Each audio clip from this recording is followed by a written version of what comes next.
नमस्कार, मैं खुशी और आप देख रहे हैं क्रांति बुलेटिन। आइए नजर डालते हैं दिन भर की कुछ प्रमुख खबरों पर। चिकित्सा स्वास्थ्य एवं परिवार कल्याण मंत्रालय उत्तराखंड द्वारा 16 अप्रैल 2022 को स्वास्थ्य मेला एवं आयुष्मान भारत की चौथी वर्षगांठ के संबंध में प्रेस कॉन्फ्रेंस कर बताया गया कि आम जनमानस एवं उनके घर के समीप स्वास्थ्य सेवाएं उपलब्ध कराने के लिए भारत सरकार के सहयोग से Ayushman Bharat health and wellness centre के नाम से एक महत्वपूर्ण योजना को संचालित किया जा रहा है। स्वास्थ्य मंत्री डॉक्टर धन सिंह रावत ने कहा कि राज्य के सभी 95 विकास खंडों पर एक दिवसीय स्वास्थ्य मेला का आयोजन 18-22 अप्रैल 2022 में हो रहा है। उक्त के अतिरिक्त राज्य के 7 नगर निगमों 11 नगर पालिका परिसरों में भी एक दिवसीय स्वास्थ्य मेला आयोजित किया जाएगा। आज देश के स्वास्थ्य मंत्री जी ने सभी राज्यों के स्वास्थ्य मंत्रियों के साथ में और जितने पूरे देश में हेल्थ एंड वेलनेस सेंटर है हमारे, उनकी एक बैठक की और अभी तक के जो 4 साल के अनुभव हैं उनको भी साझा किया है। और मुझे बड़ी खुशी है कि जो 5 करोड़ से कम की आबादी वाले राज्य हैं उसमें पहला स्थान जो है छत्तीसगढ़ का था और दूसरा स्थान जो है उत्तराखंड का है, जिन्होंने कि टेलीमेडिसिन के द्वारा अपने जितने भी और टीबी मुक्त भारत में एक बड़ा काम किया हमारे राज्य ने। दूसरा जो आज आप लोगों से बैठने का या मिलने का कार्यक्रम है कि कल हमारे राज्य में 1031 उपकेंद्र हैं जो और 1464 जो हेल्थ एंड वेलनेस सेंटर हैं, उनमें जो है कार्यक्रम होने वाले हैं और सभी केंद्रों में जो है योगा भी होगा। भारत सरकार के जो कार्यक्रम हैं उनको भी वहाँ पे किया जाएगा और 18 तारीख से लेके 23 तारीख तक हम अपने राज्य के 95 विकास खंडों में और नगर निगमों में और नगर पालिका क्षेत्रों में और जिला हेडक्वार्टर में एक हर स्थान पे ब्लॉक स्वास्थ्य मेले लगाने का आयोजन किया जा रहा है। और इन ब्लॉक स्वास्थ्य मेलों में हमारे माननीय सांसद लोग, हमारे माननीय विधायक लोग, हमारे सभी मंत्री और जिला पंचायत के अध्यक्ष और हमारे विभाग के सभी लोग उसमें रहने वाले हैं। सभी जिलाधिकारियों को और सारे सीएमओ को यहाँ से हमने निर्देश दिए हैं कि मेले बहुत अच्छे होने चाहिए। और इन मेलों का उद्घाटन जो है हमारे मुख्यमंत्री जी 18 तारीख को 10:30 बजे रायपुर में जो ब्लॉक हॉल है, हाँ, वहाँ से जो है शुभारंभ करेंगे और पूरे प्रदेश में लगभग 110 से ज़्यादा मेले जो है आयोजित किए जाएंगे। उनकी लिस्ट भी मैं आपको देने वाला हूँ, कौन किस मेले में जाएगा ये भी हमने बना दिया है। और बड़ी बात यह है कि इसमें राज्य के 6 विभाग भी भाग लेंगे। स्वास्थ्य विभाग तो लेगा, उसमें रहेगा ही रहेगा, पंचायती राज विभाग भी रहेगा, शिक्षा विभाग भी रहेगा।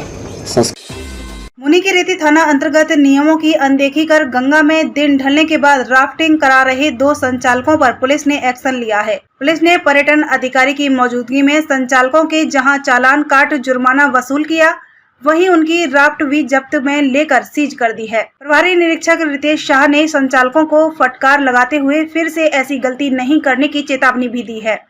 बता दें कि दिन ढलने के बाद गंगा में राफ्टिंग पर प्रतिबंध लगा हुआ है। पुलिस इस नियमों का पालन सख्ती से कराने के लिए राफ्टिंग संचालकों को बैठक कर आगाह भी कर चुकी है। फिर भी राफ्टिंग संचालक पर्यटकों की जान से खिलवाड़ करने से बाज नहीं आ रहे हैं। ऐसे में पुलिस ने औचक चेकिंग कर नियम तोड़ने वाले 2 राफ्टिंग संचालकों के खिलाफ कार्रवाई कर साफ कर दिया है कि नियमों की अनदेखी बर्दाश्त नहीं की जाएगी।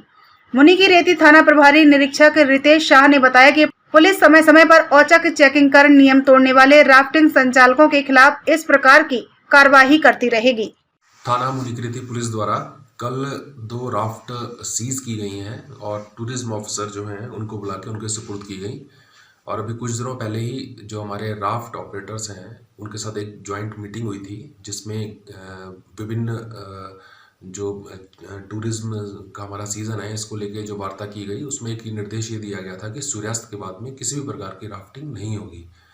और कल 7:30 बजे 2 राफ्ट चल रही थी जिसमें कि पर्यटक थे, और जब इस संज्ञान में आया तो उनको सीज़ किया गया है। और पहले भी बताया गया था कि अगर कोई दुर्घटना होती है सूर्यास्त के बाद अंधेरे में तो रेस्क्यू में समस्याएं आती हैं, और भविष्य में भी अगर कोई राफ्ट अंधेरे में गंगा जी में ऑपरेट करेगी तो उनके खिलाफ भी कड़ी कार्रवाई की जाएगी। आत्मनिर्भर होते भारत की एक आदर्श प्रेरणा है रुचि सोया इंडस्ट्रीज लिमिटेड। रुचि सोया ने एडिबल ऑयल के साथ साथ FMCG, biscuit, implant based organic Nutrela nutraceuticals में भी एक नया कीर्तिमान स्थापित किया है। आइए रुचि सोया के साथ मिलकर देश को स्वस्थ, समृद्ध और शक्तिशाली बनाने का इतिहास रचें। रुड़की के भगवानपुर थाना क्षेत्र के डाडा जलालपुर ग्राम में हनुमान जन्मोत्सव पर शोभा यात्रा के दौरान गांव में पथराव व आगजनी के बाद गांव की गलियों में सन्नाटा पसरा हुआ है, क्योंकि गांव में भारी पुलिस फोर्स तैनात की गई है। वहीं आज डीआईजी गढ़वाल करण सिंह नगन्याल भी गांव में पहुंचे और मौके का जायजा लिया। इस दौरान उन्होंने पुलिस अधिकारियों को दिशा निर्देश दिए। साथ ही उन्होंने बताया कि गांव में पथराव के दौरान कुछ लोग चोटिल भी हुए हैं और 12 लोगों के खिलाफ नामजद रिपोर्ट भी दर्ज की गई है। वहीं अब तक 6 लोगों को गिरफ्तार भी किया गया है और फरार अभियुक्तों की धरपकड़ के लिए टीमें बनाई गई हैं, जो लगातार दबिश दे रही हैं। गांव में फिलहाल माहौल शांतिपूर्ण बना हुआ है और पर्याप्त फोर्स तैनात की गई है ताकि गांव में कोई माहौल खराब न कर सके। लोगों का अरेस्टिंग हुई है, क्या कह रहा है? कल 1500 बजे जुलूस निकलना था, पूर्व की बात है हमेशा, लेकिन थोड़ा सा डिले हो गया, अंधेरा हो चुका था, लिहाजा उसके बाद जो है जब जुलूस लगभग अंतिम समय में था, परिक्रमा पूरी हो रही थी, उसके उसी समय कुछ पथराव हुआ है जिससे कुछ लोग चोटिल भी हुए हैं। तो इसमें प्रतिक्रिया स्वरूप जो FIR वगैरह दर्ज हुई है, इसमें 12 लोगों का नामजद किया गया है और 6 लोगों की गिरफ्तारी हो चुकी है और 6 लोगों की गिरफ्तारी हेतु प्रयास किए जा रहे हैं, दबिश दी जा रही है और बहुत जल्दी पकड़ में आ जाएंगे। सर, जिस तरह से दिल्ली में हुआ है और रुड़की में हुआ है, तो पूरे जिले में किस तरह का माहौल है? क्या धारा 144 के अंतर्गत और अन्य जगहों पर किस तरह की फोर्स वगैरह तैनात? नहीं, फोर्स की संख्या बढ़ा दी है हमने। यदि प्रतिक्रिया इस तरह का कुछ नहीं है, ऑल ऑफ सडन ये चीज़ें हुई है, यहाँ नारेबाजी को लेकर प्रतिक्रिया स्वरूप ये चीज़ें हुई है, तो उसको देख रहे हैं हम। इंटेलिजेंस अभी सूचना कलेक्शन कर रहे हैं कि यदि कोई इस तरह का संज्ञान में आता है तो वहाँ भी पुलिस बल डिप्लॉय किया जाएगा। करीब 3-4 कंपनी PAC हमने जनपद को आवंटित किया है, तो लॉ एंड ऑर्डर को देखने के लिए। सर, जो फरार हैं, इसमें जो अभियुक्त हैं वो फरार हैं, उनके खिलाफ क्या कार्रवाई की जाएगी? नहीं, दबिशें दी जा रही है, उनके लिए टीम बना दी गई है, टीम दबिशें दे रही है और जल्दी गिरफ्तार हो जाएंगे। नगर निगम हरिद्वार में चोरों ने MNA सहित कई दफ्तरों के ताले तोड़कर चोरी को अंजाम दिया। नगर निगम में MNA सहित 5 दफ्तरों के ताले तोड़कर फाइलों को खंगाला गया। वहीं चोर इन दफ्तरों के ताले तोड़कर कई फाइलें लेकर फरार हो गए हैं। अब पुलिस ने मामले की जांच शुरू कर दी है। आपको बता दें कि नगर निगम हरिद्वार का यह कार्यालय जिस इलाके में स्थित है उसमें कई आला अधिकारियों के आवास भी मौजूद है। बावजूद इसके इलाके की सुरक्षा व्यवस्था को धता बताकर अज्ञात चोरों ने आज तड़के लगभग 3 बजे नगर निगम में स्थित नगर आयुक्त, सहायक नगर आयुक्त सहित कुल 5 दफ्तरों के पहले तो ताले तोड़े, उसके बाद दफ्तरों में घुसकर वहां रखी अलमारियों के ताले तोड़कर वहां की फाइलों को खंगाला। प्रथम दृष्टया प्रतीत हो रहा है कि चोर कार्यालयों में पैसा चुराने नहीं बल्कि कोई जरूरी फाइलों पर हाथ साफ करने आए थे। एक CCTV फुटेज में एक चोर जाते समय हाथ में कुछ फाइलें लेकर जाता दिख रहा है। निगम में हुई इस चोरी की खबर से नगर निगम कर्मचारियों सहित पुलिस महकमे में हड़कंप मच गया है। मैंने साहब ने मुझे सूचना दी थी फ़ोन से, तो मैंने तुरंत चौकी इंचार्ज को वहाँ पे भेजा। तो चौकी इंचार्ज ने अपने जो फिजिकल इंस्पेक्शन वहाँ पे है उस पर देखा कि वहाँ 2-3 ताले टूटे हैं और CCTV में ये बात कवर भी हो रही कि कोई व्यक्ति वहाँ कुछ ढूंढने की फिराक से गया था। अभी तक की सूचना के अनुसार, तथ्यों के अनुसार कुछ विशेष चीज़ चोरी नहीं हुआ, तो ऐसा लगता है कि किसी फाइल या किसी पर्टिकुलर किसी एक विशेष चीज़ को ढूंढने के लिए वो व्यक्ति वहाँ गया था। बाकी CCTV में और सर्च कर रहे हैं, जो वहाँ के कर्मचारी, उनसे पूछताछ की जाएगी। और जैसा मुझे MNA साहब ने बताया कि वो एक चौकीदार भी रात को रखते हैं, तो इन सब से पूछताछ के बाद चीज़ें क्लियर हो पाएंगी। इसमें मैं कोई टिप्पणी नहीं करूंगा, एक बार हम उसको पूरा चेक कर लेते हैं, उसके बाद फिर देखते हैं कि क्या वो व्यक्ति कौन था, क्या उसका मकसद था, तो चीज़ें जब एग्जैक्ट फैक्ट में आ पाएंगे तब हम बता पाएंगे। फिलहाल जैसा चौकी इंचार्ज ने मुझे बताया कि अभी तक कोई तहरीर नहीं मिली, वो घटना स्थल पे ही है, तो जैसे ही तहरीर या जो भी हमको इन कंप्लेन देते हैं उसके अनुसार हम काम करें।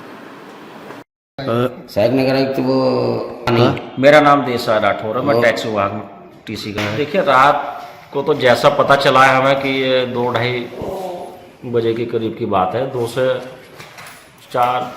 2-2.5 घंटे रहे वो लोग। 2 बजे एंट्री किया था, चेक किए और उसके बाद वो सो गया और बिना सुबह 6 बजे ड्यूटी उसकी खत्म हुई, बिना चेक किए वो घर चला गया और इस बारे में उसे पता नहीं। 30% आदमी से पता चला कि हमारे ऑफिस के ताले टूटे हुए। किससे पता चला? एक कर्मचारी हमारा पाल्लू नाम का कर्मचारी है। हाँ, जो ड्यूटी उसने हमें सूचना दी कि वही ऑफिस के ताले टूटे हुए और चौकीदार यहाँ। कितने कमरों के ताले टूटे लगभग 5 कमरों के ताले टूटे हैं। एक अधिष्ठान का है हमारा और एक लेखा विभाग का है, चौकीदार गृहकर विभाग का है और एक एसएनएस साहब का है, एक नगर साहब का है। क्या चोरी हुआ है? चोरी कुछ हुआ?